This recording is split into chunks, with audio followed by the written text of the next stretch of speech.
Violence, specifically use of force incidents, is unfortunately a part of our job as security guards. However, the liability that comes with use of force incidents can be not only damaging to us physically and financially, it can potentially be a contract killer within certain situations. So today, we're going to talk about 3 ways that you can minimize violence.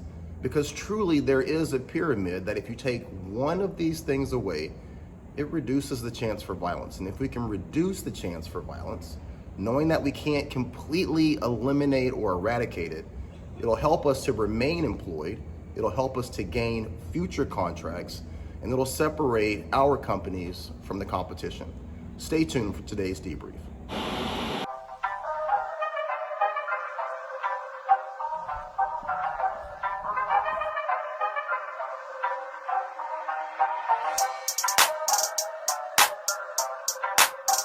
How's it going, guys? It's your boy, Atypical Security Guard. As always, I want to thank you for joining me for today's debrief. As always as well, if you're getting any benefit from the videos that we are uploading, please like, share, subscribe. If you feel compelled, please donate to our training fund. The link will be posted below.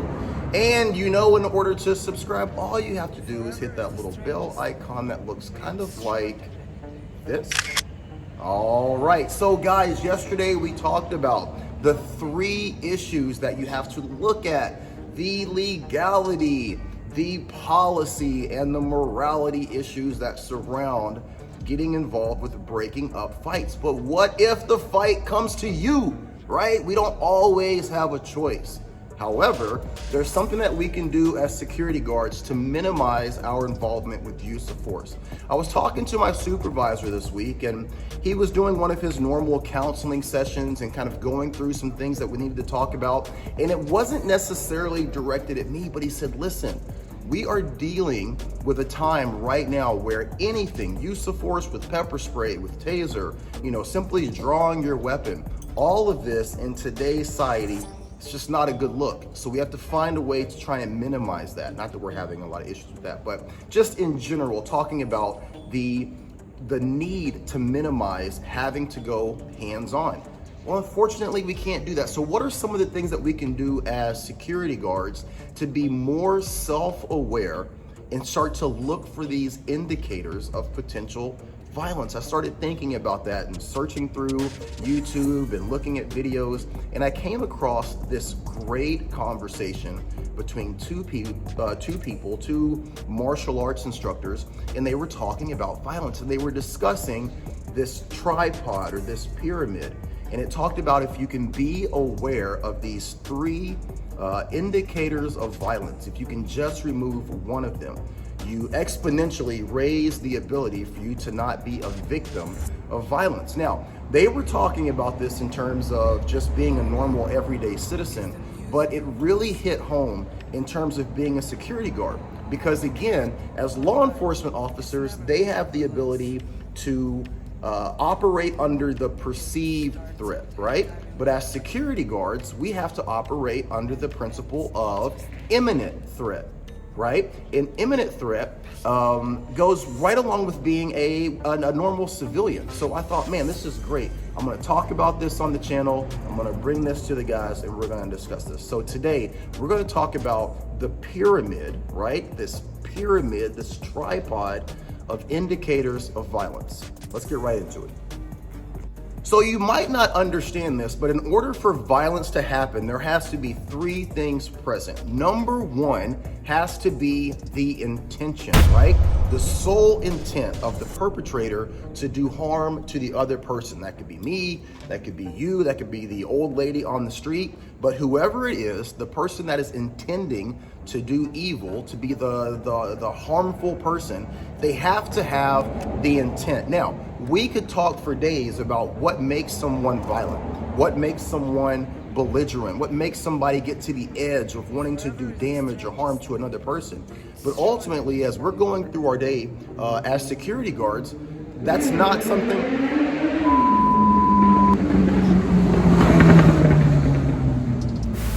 But unfortunately, as we go through our day as security guards, that's not something that we're privy to. We don't get that information. So intention right? The thing that's behind the person and why they're wanting to do what they're going to do, we tend to not have any sort of advanced warning of that, right?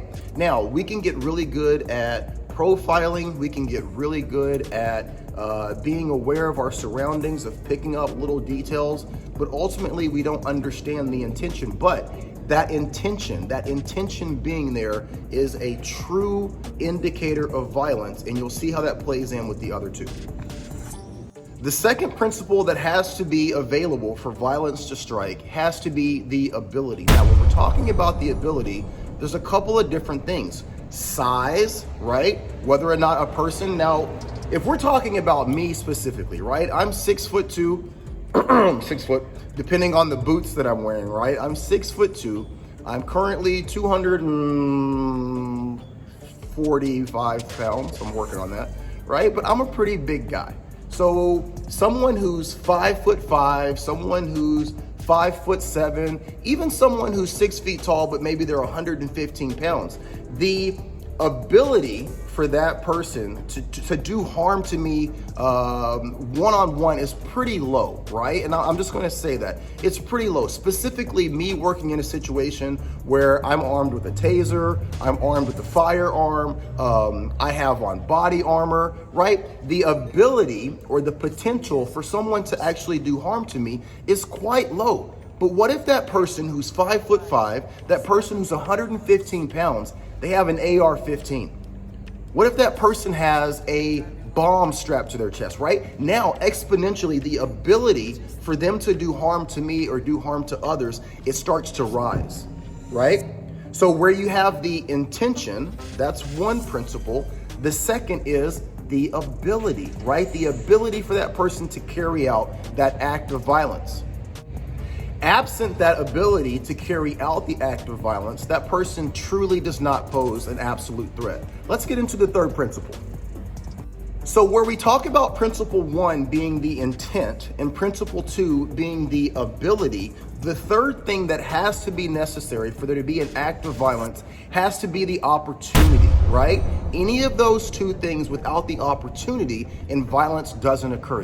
There has to be a victim. There has to be someone there to actually have the violence perpetrated upon. Now this is the little nugget of information that sparked my attention when I was listening to this.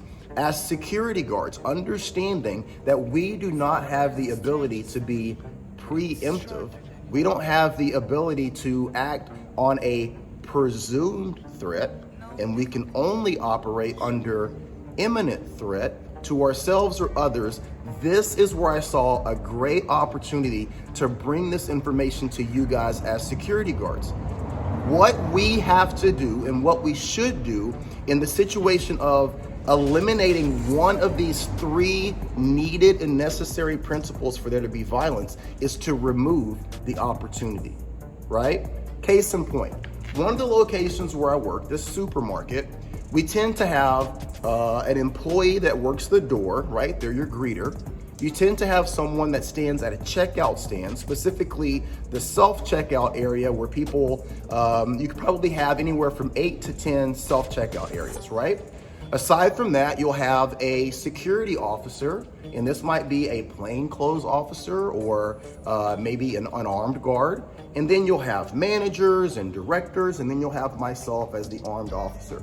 Now, typically when a situation arises and a customer or someone suffering from mental illness or someone who is high on drugs, when they start the disturbance, right? We talked about the three types of disturbances that I generally deal with. One would be the outburst, one the non-responsive, one the combative. So when that person starts to get upset and throw things and shout and threaten, and we start to see the intention and we start to see the ability of this person, right? That person's got a machete or a pipe or any of the typical weapons that someone has in the area where I work, right?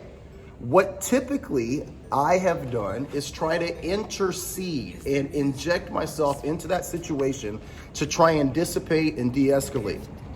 But what I'm doing is, even if I'm moving in, say, within 6 to 10 feet of this person, I am increasing the opportunity But what opportunity am I increasing? Now, on the surface, we're looking at it like you're increasing the opportunity for this person to do harm to you because you've kind of closed that gap, right?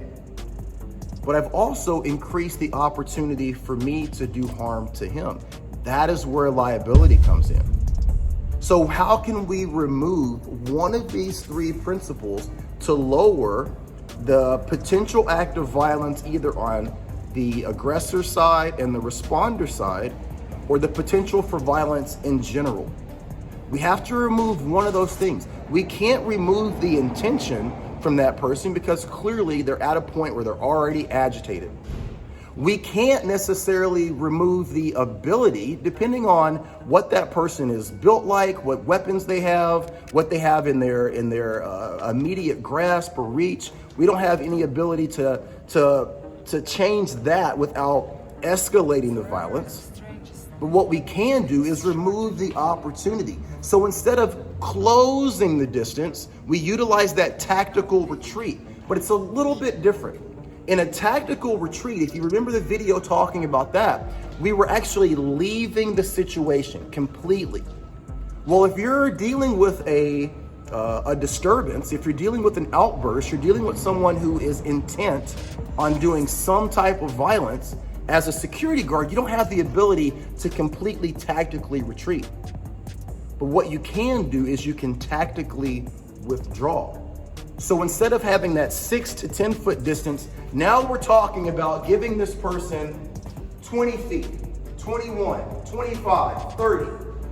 Making sure that you're keeping the ability for that person to leave the store 100% open. Not boxing them in, giving them a route of escape, a route of retreat. And you taking such a distance and commanding everybody within your area, the cashier, the front door person, your unarmed officer, you're giving the directive, everybody back up.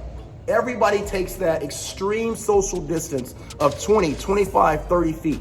Now what you've done is you've given him the opportunity to retreat, but you've also opened up another much needed aspect of the situation in terms of lowering the liability for you, your company, and your contractor.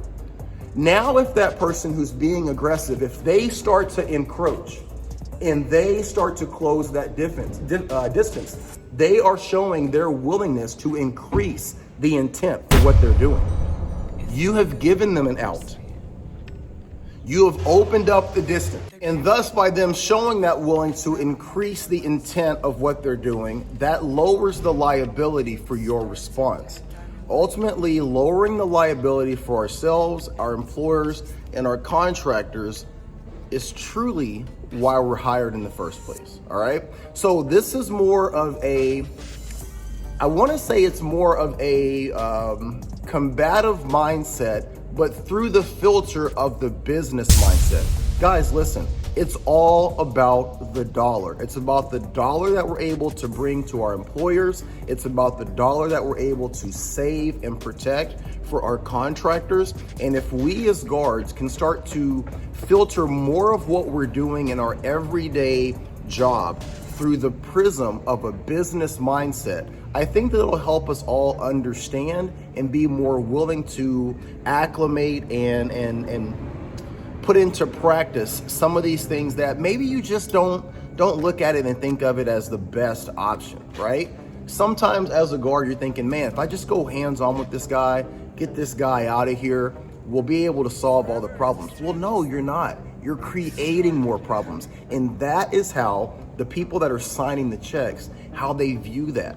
So we have to have the foresight, the understanding, the training to not only look at it from a potential position of de-escalation, but what is the way that we can handle this that minimizes risk for everybody, for the officer, for the aggressor and also for our employers and our contractors. And if we can start looking at things through that business mindset, it will truly help change the narrative of security guards in general. All right, guys, listen, I welcome your feedback. I welcome your comments. I want to hear what you think. I want to hear your understanding of this and kind of where you're at. And guys, listen, as always, thank you so much for listening to me ramble, listening to me babble, and being a part of this community. Let's keep it going. Let's keep it growing. Please be careful. And as always, watch your six. Be great.